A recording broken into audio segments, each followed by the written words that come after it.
For me, the parallel between the blurring of line in the Impressionist painters and the blurring of tonality is the actual connection between Impressionism. Now, as we know, Debussy historically had mixed feelings about that.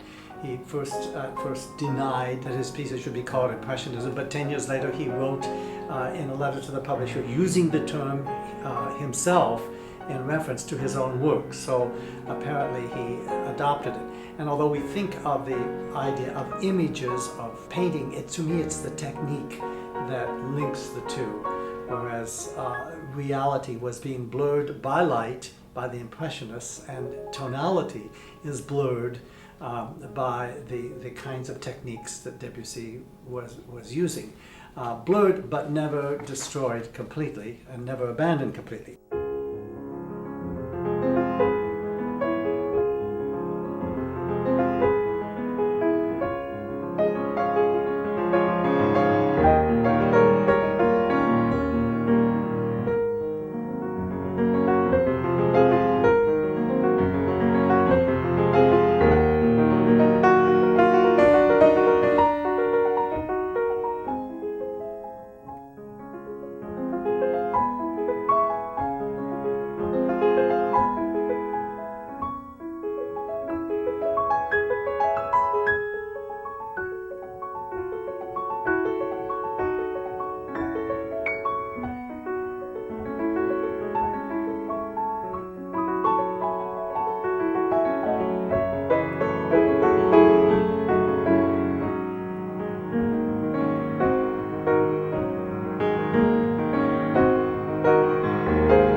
If you think of Monet haystack, it's the same haystack in the same position on the canvas, but the light is what is changing and the color is what is changing.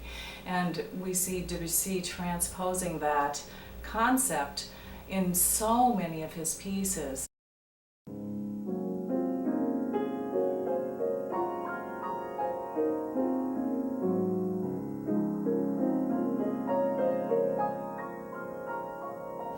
The other thing, I think he was interested in light. I think Reflet dans l'eau is fascinating. It's a bit like Monet, who, when he painted a water lily lake, okay, he's painting, but what is he painting? He's painting the water lilies, or is he painting the reflection of the light? And you look at that, then a minute later you look through and you see the bed underneath, and then you look and you see the sky, you see the flashes of light.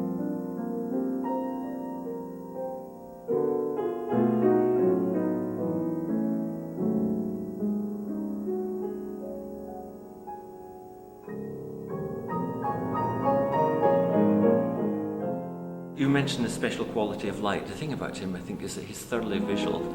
It's light he's catching, but it's shapes and colours and gestures. He's got such a sense of space.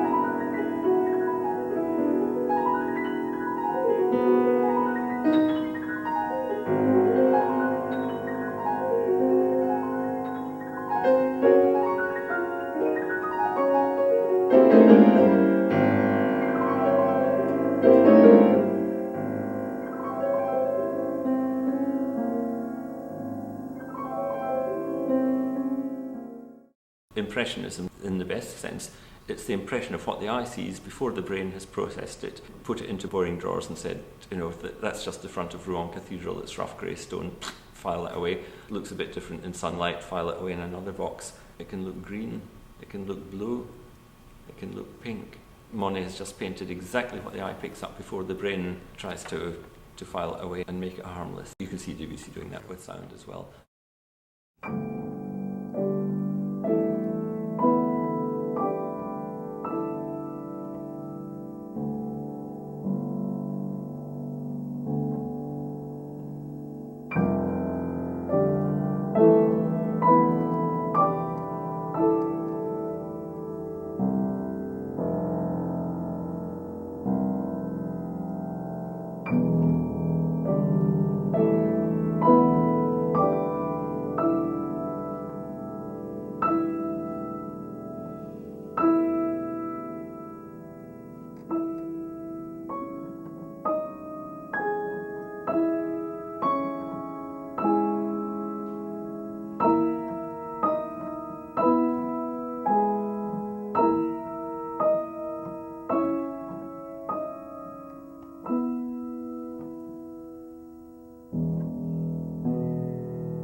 everything about the artistic scene in Paris, because that was where it was happening. What later became hallmarks of the 20th century in terms of literature, the whole soup was so thick at that point.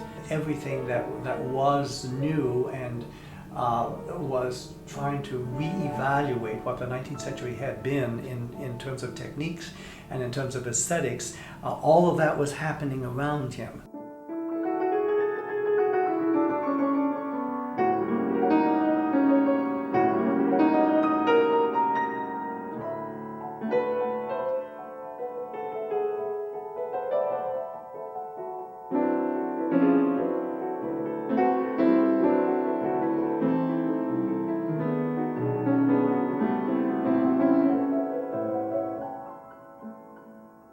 It was a terrific artistic ferment at that time.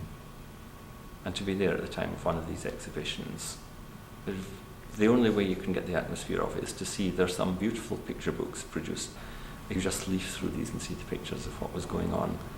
You think to have been living in Paris then. There were moving walkways invented for the first time, and the metro was just about to open. And also the scientific discoveries and psychology, they felt that they were at the point of uniting art, science and religion and mysticism. Everything was going to answer everything else. And then along came the First World War and changed it all again.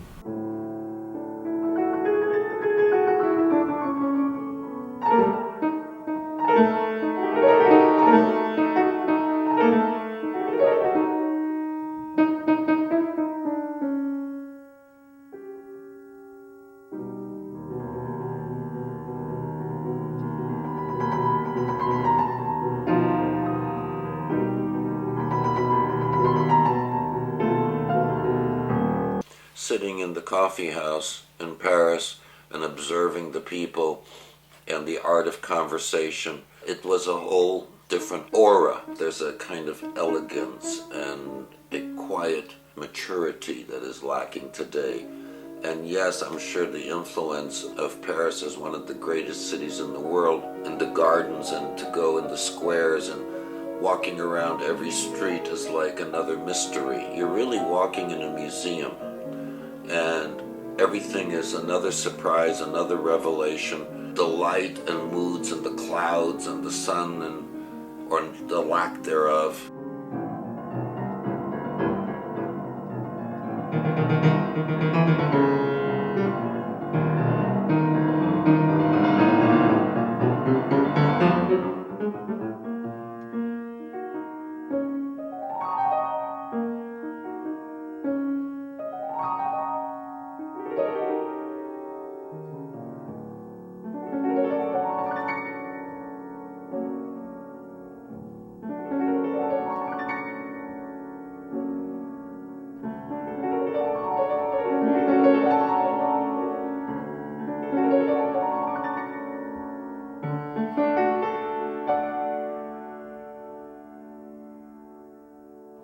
When it rains in Paris, it has such a special blue-gray quality.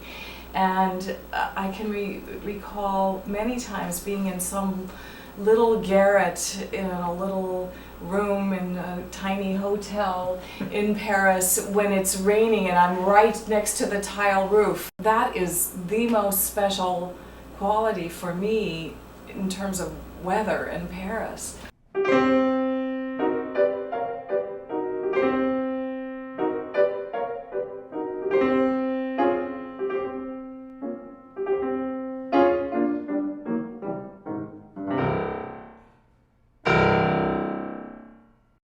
There is another side of light, remember, which is actually the lights of the music hall and the entertainment business, because Whistler wrote this famous essay called Le 10 O'Clock, which is about the way that art is now beginning to explore. Art begins when the entertainment light comes on. There's people like Toulouse-Lautrec and Manet painting of the server at the Folies Bergère. There's two versions of that. And it has a mirror with the light, so you see that it is all, that culture is dependent on electric light. And things like minstrels and General Lavigne, but that side of music, well, even the cakewalk stuff, that entertainment world which perhaps he shared with Satie.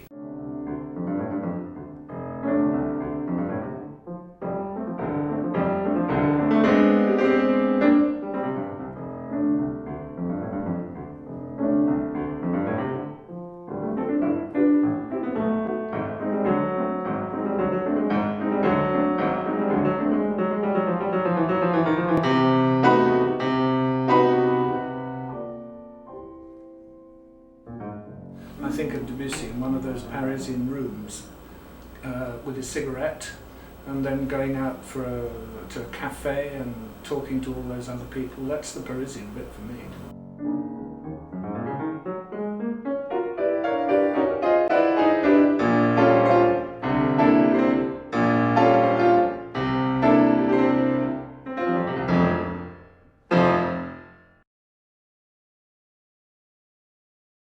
Many of the pieces suggest light, brouillard, the fog. That suggests light or absence of light.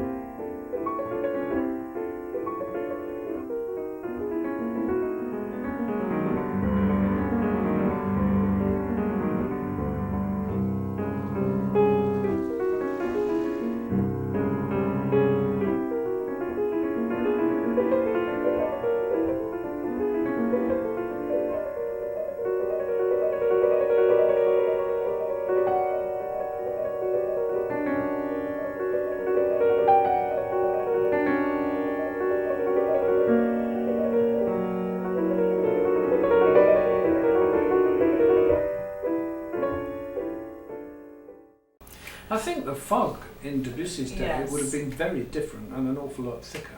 But where they really liked to come and see the fog was London.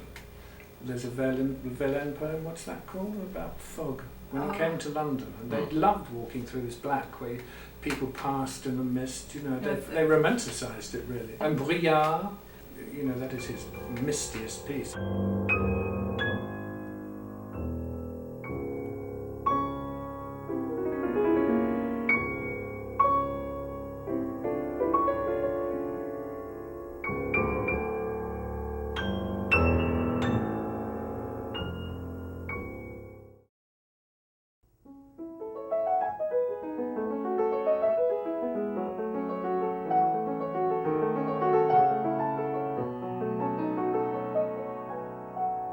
There's one element of Debussy's music that has achieved a great deal of attention, and that's the element of the arabesque.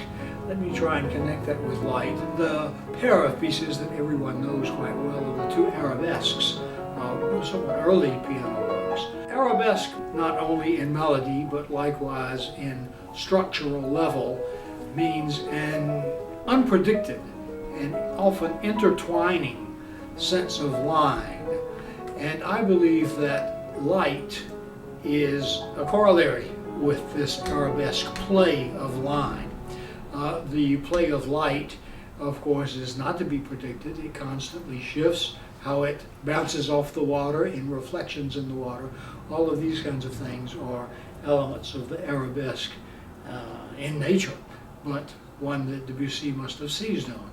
I think he most assuredly was very conscious of nature.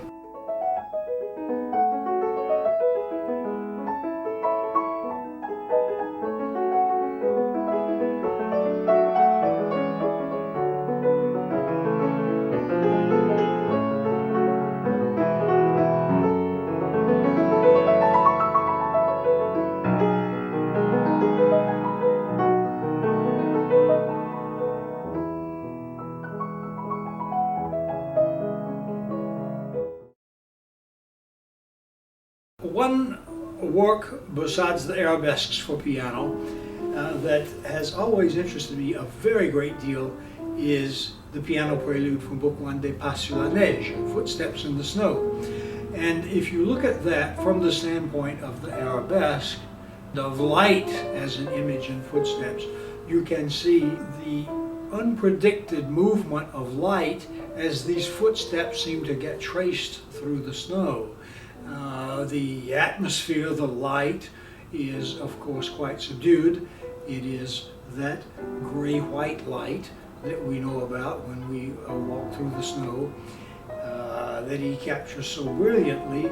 He does so, he makes his environment, he makes his colors, he makes his sense of place by way of the tonality and texture. In Footsteps in the Snow, you certainly have a wonderful sparseness, a kind of dispersion of the texture, which you might associate with dispersion of the light in a perhaps darkened place with a lot of snow.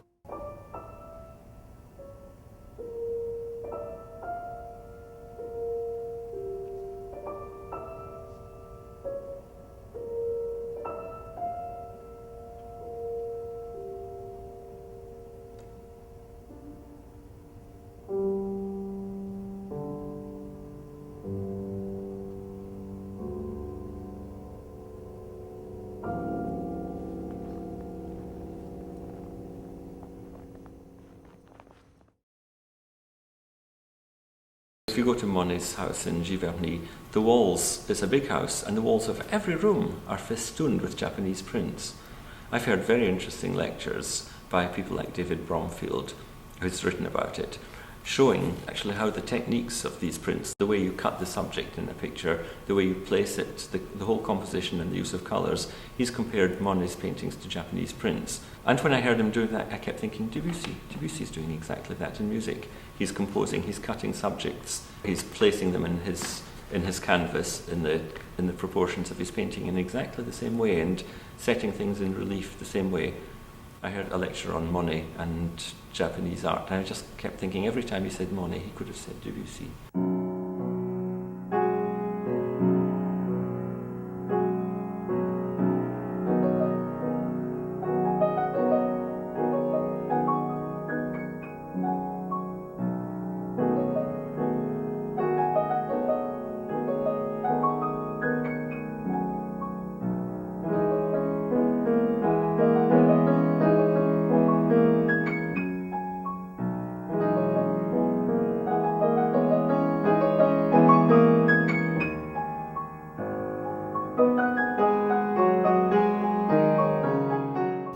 Well, I think that's the sort of key work, because he had been fascinated by hearing the gamelan in 1889, and I think he just sat and let that mull around in his mind. He kept writing music, and occasionally you can hear little echoes of it, sometimes in his pentatonic, but not always, because pentatonic comes from all around the world.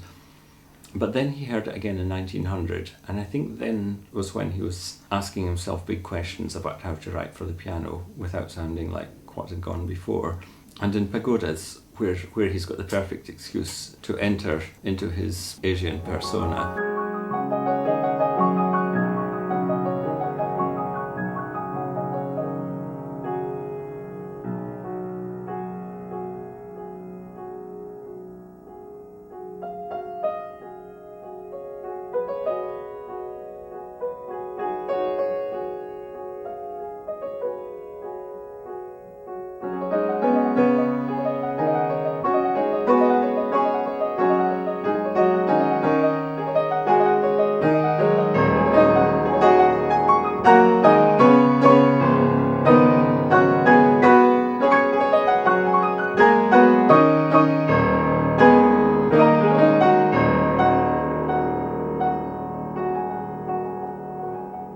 Debussy almost turned himself into an Oriental man in some ways. He was obsessed and fascinated with that part of the world.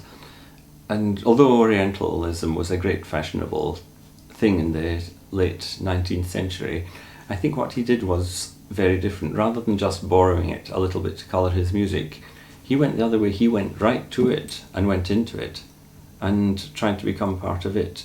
The way he thinks altogether, there's somebody who's stepped a little bit outside the Western world, and that's why he was always a bit of a square peg in a round hole socially. He's somebody who sees it just from a step back and thinks this world's a slightly crazy place. He's looking at it, I think, as an Asian person would look at the West. He's also looking at Asia as a Westerner, and he has this marvellous sort of double take, and being the intelligent man he was, he's well aware of it and exploits it.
Debussy is a modern composer, and when we hear Debussy, we feel connected with the modern world. that the sound is changing, the instrument will change, the world will change in his sound.